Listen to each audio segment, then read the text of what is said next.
Hey, it's Unicorn coming at you with my best friends. I met them at Jack's Beach. They're amazing, and here's my interview with them.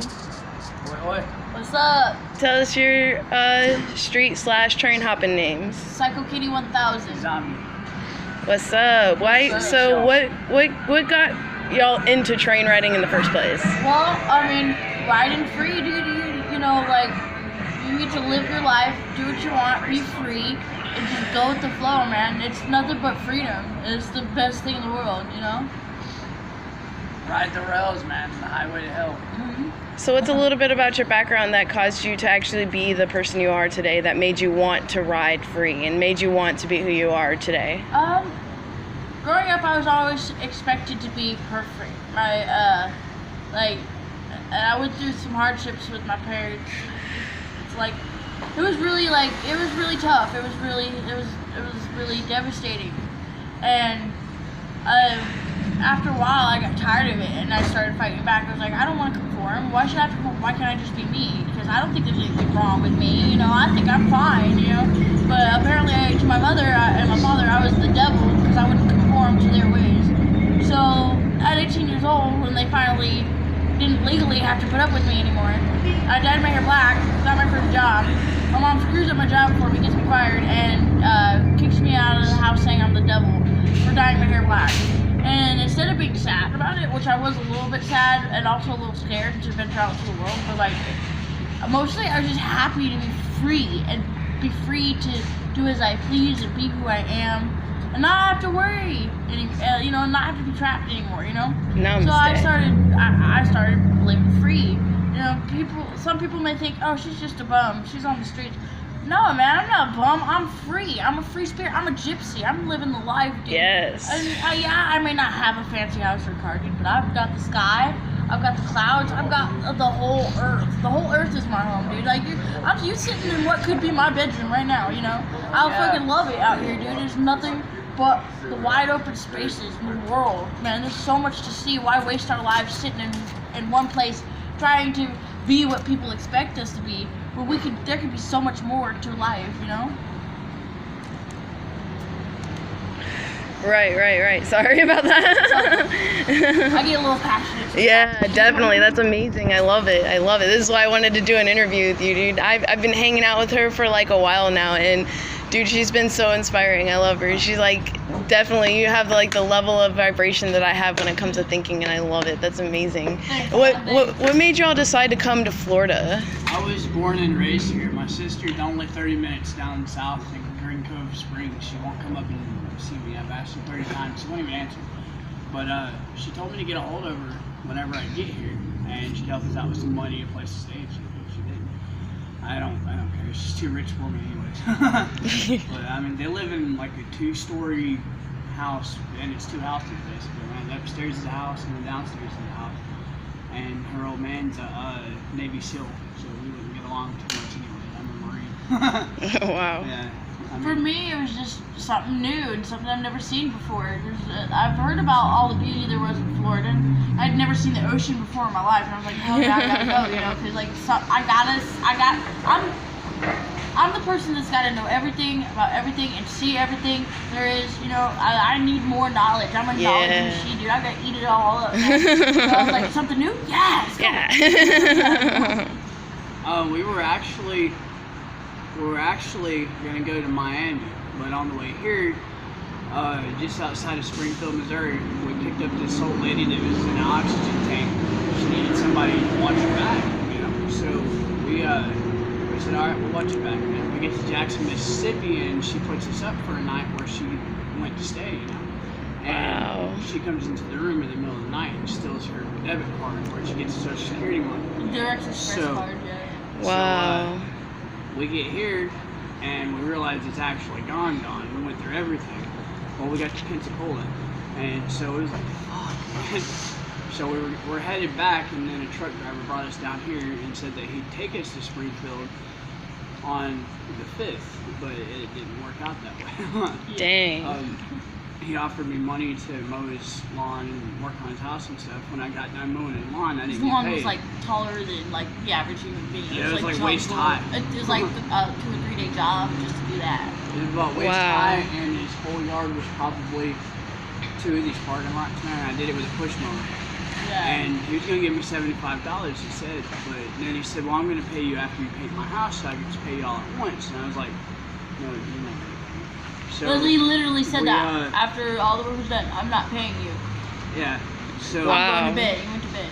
So I said, fuck the yuppie shit, and he took $15 in quarters out of his little vodka jar, so we had firework money, and then I took another $5 for bus money, and we went downtown. I mean, he owed us, man, you know, we worked hard. Yeah. So, like, we felt like it was only right to, you know, if he's not going to give us what, so we at least, you know, are going to get what's owed one way or another, man. It's only fair. Dude, you make a contract with somebody. I mean, like, a person's word is like their bond, dude. Right. If you can't hold your word, then you ain't shit, man. So, like, okay, you're not going to pay us for all the work we did? Alright, I'm going to get what I'm owed, dude. We took it. You know, we're not trying to hurt anybody, but damn, you know, you're not going to pay us after all that work? Fine, you know. You're still going to pay us, you know. Yeah, dang. So I said, fuck that shit. I stole a katana and a dagger from him. Holy cow. And now I wasn't trying to be quiet. It's not like I was actually robbing him, you know. I was letting him know I'm banging around and taking shit, dude. You ain't gonna pay me.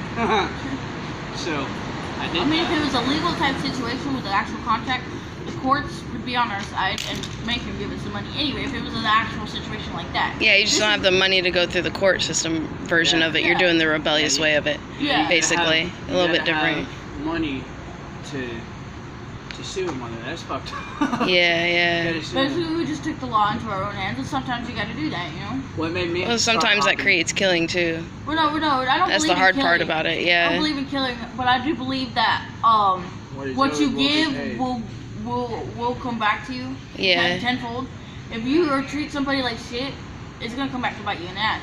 You know, and eye for an eye, crime is equal to punishment, dude. He didn't want to pay. That was his wrongdoing. We sought justice. Is what we believe we were doing the right thing, you know. Right. But I started hopping freight trains at 19 and a half. I'm 24 now. I met this dude named Chad Fontaine. He's a folk punk singer, man, and he made his own CD and shit. He'd go out and panhandle and he saved up to produce a record, man. And he took every song that he wrote and cut them in half and sings half of each song. It's only like 11 minutes long, but he's a badass singer. I got him on my phone. The phone's dead now because she had to play her Markiplier stuff. so Yeah. I love video games way too much, and especially my phone games.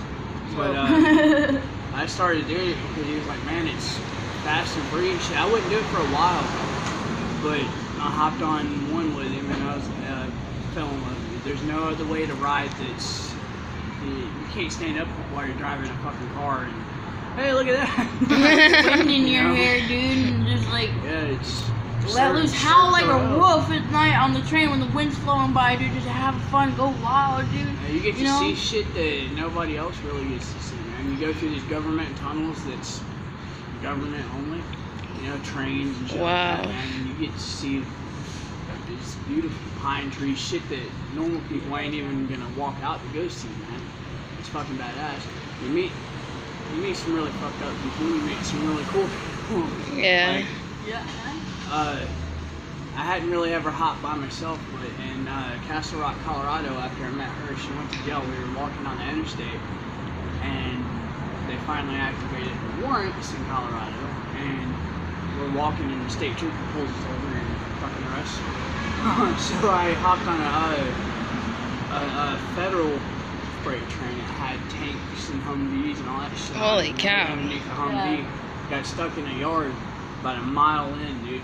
Like right there at the tower, and I tried to sneak off, and they caught me, and they made me walk a mile down to the end of the fence, and then around and up to the other part of the fence so I could get out. Holy cow. Fuck. We've ridden like 3 or 4 trains. Yeah, we've ridden 3 or 4 together. I think actually maybe like 5 or 6, but like you lose count after a while, dude. Like, yeah, dude, we're pretty good at it, man. We're like we know enough now to where we're like pretty. Like, wouldn't say pro because like everybody makes mistakes, but like we're pretty freaking decent at it. Yeah. We love it, dude. There's nothing like being a train kid, man. It is the life to live. If you're thinking about hopping on a train, folks at home sitting on the computer, you're just saying, man, Be I wish careful, I could do it." though. Don't just wish. If you want to do it, give it a shot, man. Just make sure that you have an old head dude that knows what he's or she's freaking doing to teach you. Go along with them, watch them, listen, pay attention. And don't steal like those ones Don't that do. steal. If you're train kid and you steal from the train, get the hell out of the train kid family. You don't belong there. We don't steal. That's not what we do. Don't do that. Quit that shit, okay?